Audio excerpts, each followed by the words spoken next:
संशयावरून ताब्यात घेतलेल्या 2 अल्पवयीन चोरट्यांकडून इचलकरंजीतील सावली सोसायटीत झालेल्या चोरीचा छडा लागला। शहापूर पोलिसांनी त्यांच्याकडून सोन्याचं मंगळसूत्र, 3 मोबाईल आणि दुचाकी असा 1,14,000चा मुद्देमाल हस्तगत केलाय। कायद्याच्या दृष्टिकोनातून अल्पवयीन पण गुन्हे आणि अपराध करताना मात्र चतुर आणि चालाख असलेल्या अशा भामट्यांना वास्तविक कठोर शिक्षा होणं आवश्यक आहे, तरच कदाचित ते सुधारतील। शहापूर परिसरातील सावली सोसायटीत महेंद्र यादव राहतात। 17 डिसेंबरच्या रात्री 2 अल्पवयीन मुलांनी खिडकीतून घरात प्रवेश करून मंगळसूत्र आणि 3 मोबाईल लंपास केले होते।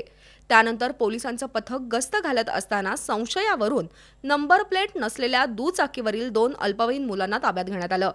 सुरुवातीला चौकशी केल्यावर त्यांनी उडवाउडवीची उत्तरं दिली, पण पोलिसी खाक्यात दाखवताच त्या 2 अल्पवयीन मुलांनी सावली सोसायटीत चोरी केल्याचं कबूल केलं। पोलिसांनी त्यांच्याकडून मंगळसूत्र, 3 मोबाईल आणि गुन्ह्यात वापरलेली दुचाकी असा 1,14,000चा मुद्देमाल हस्तगत केलाय। गेल्या काही दिवसात विविध प्रकारच्या गुन्ह्यांमध्ये अल्पवयीन मुलांचा सहभाग दिसून येतोय। त्यामुळं खरं तर अल्पवयीन गुन्हेगार म्हणून असलेले कायदेशीर निकष बदलण्याची गरज आहे।